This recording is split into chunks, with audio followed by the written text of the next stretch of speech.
Hi, so this is the video that explains a little bit about who I am, where I've come from, where I've popped out from. This person writing about miracles, talking about love, talking about healing, talking about all sorts of beautiful things. But this is just to let you know a little bit about what brought me here, what brought me to this point where I feel I have something to share and I have something that I'm very excited about. Spreading a message that I feel very, very strongly about, that I feel very passionately about, and that I feel is very helpful, has been super helpful to me and to those around me. And now I'm ready for this message to spread much wider. And so this video just recounts a little bit the story. So my name is Rania Lababidi.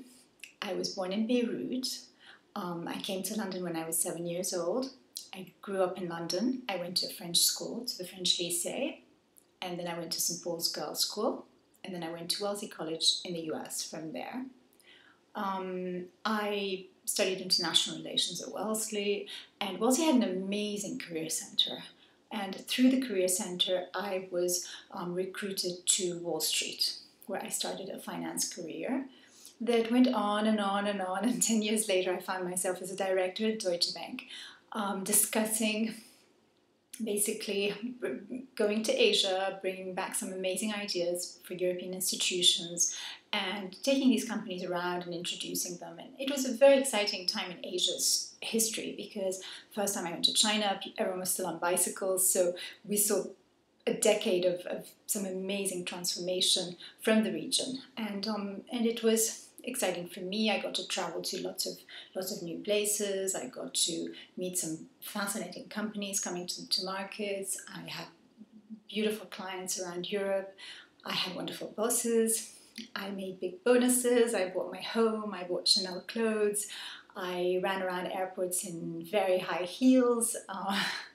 I mean, it was fun for a moment, and it allowed me a lot of things that were good. I mean, I was able to host amazing parties. I was able to do pretty much what I wanted, and it offered advantages. But with time, those advantages started to have a price, and they had a price for me particularly because this wasn't what I came into the world to do. And I've since learned that there is work for which we are primed. There is work that actually adds energy to our life.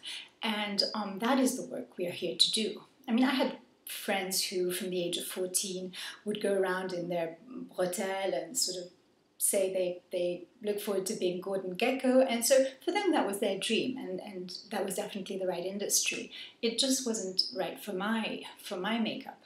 And as I continued, as I became more and more aware of that, where I would catch myself at midnight on a Saturday night heading out to Asia, because you arrive the next day, looking around me at the airport and thinking, what am I doing exactly? But it wasn't very conscious at that stage. The question asking wasn't conscious, but it had begun. And I'd find myself in meetings sometimes and, away a lot, spending a lot of time in hotels and in the office very early because it was Asian markets. So then traveling in the evenings, 4 days out of 5, and at the weekends going to Asia. So it was pretty intense. And because I wasn't really consciously aware of doing something about it, life started waking me up. And the first wake-up call I had was an accident where I was squished between two cars after dinner. And it looked pretty scary. I mean, it looked like my legs were done. And I and all those with me thought the same thing. So I was, speeded over to a hospital where I was x-rayed overnight. And I emerged from the hospital fine, physically fine. I had lost quite a bit of blood, a lot of glass had come into my legs, but nothing that was visibly, obviously, non-functional.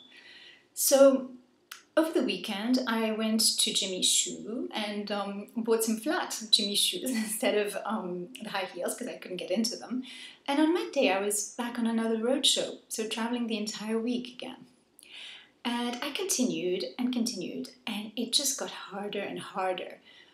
Physically speaking, it became very hard. I would be crashing at the weekend with a migraine, recovering in time for the week, going all out again, and then crashing again at the weekends. And so life continued to serve me more accidents. I'd be in a London, in a London cab where there's a lot of room to fly, and the cab would break, and I'd go flying onto the glass thing in the front. So basically, accident after accident. And I had always had this dream that one day I would go to Provence and be with my lavender flowers and my lavender fields, and I would write books. write basically. I didn't even think books, I'd be writing. And so I started thinking, why don't I just get on with it? And I'd been going to New York for pleasure at around that time. And my big sister from college said to me, why don't you just suggest that they send you to New York? That might be a good change of environment, change of everything. And so I asked my boss, and within a couple of weeks, I had the movers in the house, and the move had officially begun. We'd started the move to New York. So that was very easy. That was clearly, life was clearly behind that one, because it just flowed. And I found myself in New York City, super sunshiny city. I was delighted to be there. Every cell of my being was happy to be there. And once I settled in my nice apartment and continued again those sort of running around airports, except this time it was in the US and in Canada. And I just remember at one point writing. I was always a writer, so I always wrote. And I just remember writing how much I loved my life, how my life was absolutely wonderful, except for what I do, what I did all day, basically. And like I said, it was quite chunky because it was pretty full days, and you're away all week and you're away at the weekends, and it was pretty nice. So it was a big realization, I don't quite like what I do. And at about that time, which, I'd had the move from London to New York, I'd also come across a lot of Montessori application forms. So I started gently looking through some Montessori application forms and just being kind of curious about it. And I started to inquire about the different programs, and I could feel my spirit getting quite excited about the whole thing. So it coincided. It literally coincided with my body refusing to go to work.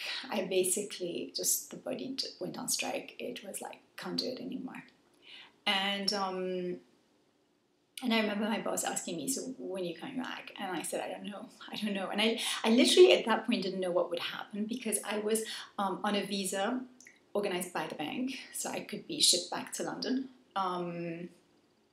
I also financially, I had been spending a lot of money because I was feeling sorry for myself in this crazy job. So I moved on from buying Chanel and so on to buying art. And so even financially, it wasn't like something I planned out and said, okay.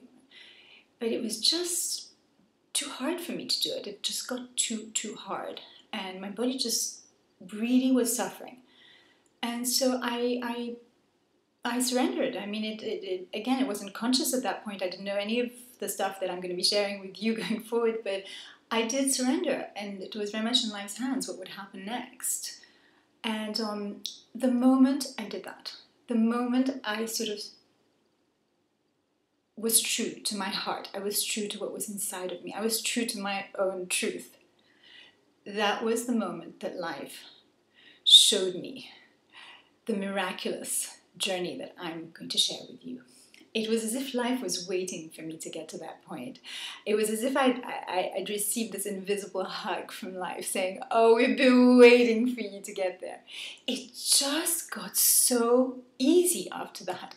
And I mean, it's been quite a journey since. So I'm not going to say it's always easy. But what I will say is that once that flame inside of us is lit again, once we're back on purpose, once we're back on the journey of the heart, once we're back in that direction, it feels really good. to the whole of us. Even if there is a tough moment involved, even if there is a very tough moment involved, we are still so alive to it. And that, for that, no matter what the ups and downs of the journey continue to be, they are so worth it, because you're consciously aware of every decision you take, you're consciously choosing, and you're consciously creating. It's like life is this white canvas again, and you get to create it the way you want it. And that was such a new realization to me. That was such a novel concept, that I get to create it. I get to create it. And we are so powerful at creating it, because our thoughts, our words, and our actions, that trio working together is very, very, very powerful. And so as I continue with these videos, I will be sharing a lot of tools, a lot of what I learned, and a lot of what I discovered. Because in the beginning, all of this started very much like I couldn't do it anymore, so it was the ultimate. There's got to be another way, and that was life showing me, introducing me to the other way, and the way things happen in much more in sync and much more naturally, very, very, very naturally. So when I left banking, I went back to university. I did a master's in early childhood education. I worked in public schools, in private schools, with the young ones, the 0 to 7. I was very interested in the early stages. A part of the curiosity for me ended up being a curiosity in this intuitive guidance, this intuition that we're born with, that is a gift given to us when we come into the world. It is the part that connects us to infinite intelligence and to accessing information that might otherwise be difficult to come across. So I was very curious to see children between the ages of 3 and 6, this is pretty much when it happens, when we start to slowly deviate away from what feels good to us, and we begin a performance. What does it look like? How does this look to my parents, to the teachers, to pretty much anybody? And we continue with that sometimes for the rest of our life, with the boss, the husband, the friends. And it really is a moving away from what it looks like to what it feels like. That's pretty much the big gist of what I'll be sharing with you. Because that is really the only time we come to be truly alive. That is when we're back on track. It's when how does this feel to me? Because when we are in that space where we are filled up from the inside out, we have so much that we can contribute to the world. We have so much to share. We have so much we're lit up. So that's an energy that people want to be around. That is an energy that is the energy that makes others say, how'd you do it? And with that, we get to inspire others, to uplift the world, to do good.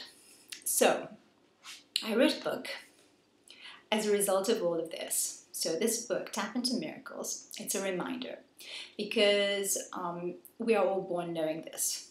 A lot of what I will share, when it resonates with you, you'll know you just heard something that you already know, and this is why it makes sense, and this is why we get curious about this information. When I first started reading and exploring this, I was very curious. I couldn't get enough of it. It was just fascinating. And this is the part of us that remembers what we already know.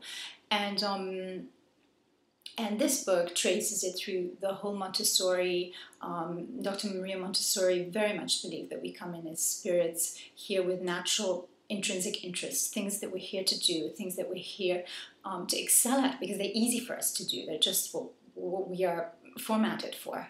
And this is basically the beginning of it. And then later on with life, we sometimes reach a point where we start to ask questions. And usually at about that time, either we take action or life begins to take things away from us. And the list is endless. It can be the relationship, it can be the job, it can be health.